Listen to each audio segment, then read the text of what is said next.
সবাইকে সালাম ও শুভেচ্ছা। আজকে ক্লাস হচ্ছে অত্যন্ত গুরুত্বপূর্ণ টাইপোগ্রাফি বিষয়ে। টাইপোগ্রাফি ডিজাইনার স্বপ্ন। আপনি সফল গ্রাফিক্স ডিজাইনার হতে হলে ফটোশপ, ইলাস্ট্রেটর মতো প্রোগ্রাম জানাই যথেষ্ট নয়, তার সাথে সাথে ডিজাইনের কিছু মৌলিক বিষয় জানতে হবে। এর মধ্যে একটি অত্যন্ত গুরুত্বপূর্ণ বিষয় হচ্ছে টাইপোগ্রাফি। এই টাইপোগ্রাফি বিষয়ে জানতে আমরা ইউনিকাইটির ব্লগে চলে আসি। সেখানে টাইপোগ্রাফি বাটনে ক্লিক করি। টাইপোগ্রাফি পেজের মধ্যে আমরা এখন আছি। সেখানে অনেকগুলি পোস্ট আছে টাইপোগ্রাফি বিষয়ে।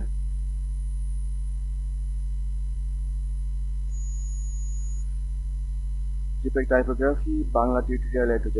এখানে দুটি ভিডিও আছে, একটি বাংলা, একটা ইংলিশ।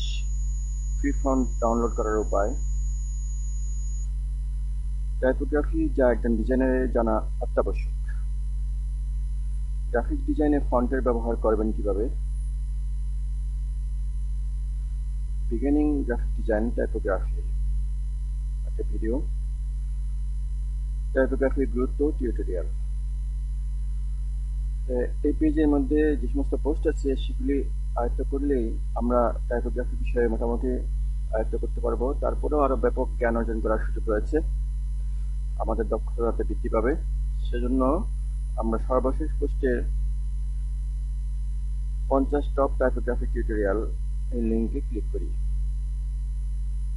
আমরা এখানে আসছি। সেখানে 50টির উপরে টিউটোরিয়াল রয়েছে, ভিডিও সহ টিউটোরিয়াল।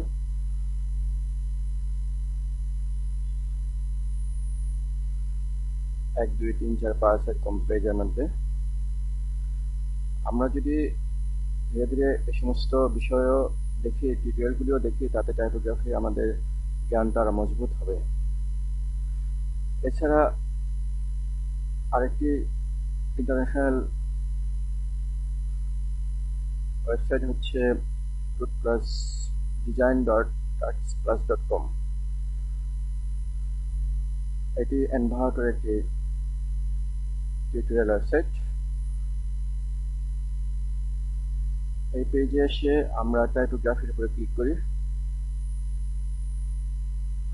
টাইপোগ্রাফির উপরে ক্লিক করে এখানে অনেকগুলি টিউটোরিয়াল পাবো। পাশে ফিল্টারিং আছে, সফটওয়্যার, কোন সফটওয়্যারের উপরে, স্কিল লেভেল, তারপরে কন্টেন্ট টাইপ, টিউটোরিয়াল, কোর্সেস ইত্যাদি। কন্টেন্ট উইথ ভিডিও আছে, আবার রিটেন আছে। আমরা যেভাবে দেখতে চাই সেভাবে দেখতে পারি। আমরা এখন ইউনিকাইটির ব্লগের যে পোস্টগুলি রয়েছে সেটার মাধ্যমে আয়ত্ত করতে পারি।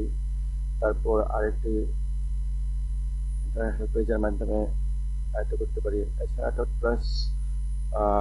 .com design.wordpress.com এর মাধ্যমে আয়ত্ত করতে পারি। তো এখানে মনে হচ্ছে একটা বিরাট সিলেবাস হয়ে যাচ্ছে, ভয় পাওয়ার কারণ নাই।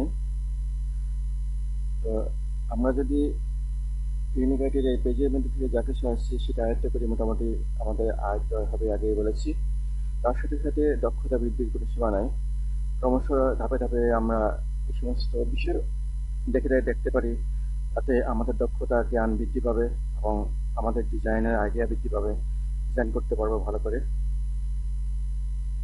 আমরা এই চেষ্টা অব্যাহত রাখি, নিজেদের দক্ষতা বৃদ্ধির চেষ্টা সবসময় কাজ করি এবং দক্ষতা বৃদ্ধির চেষ্টা অব্যাহত রাখি, তাতে আমরা সফল হতে পারবো গ্রাফিক ডিজাইন সেক্টরে। আল্লাহ আমাদের তৌফিক দান করুন, আমিন।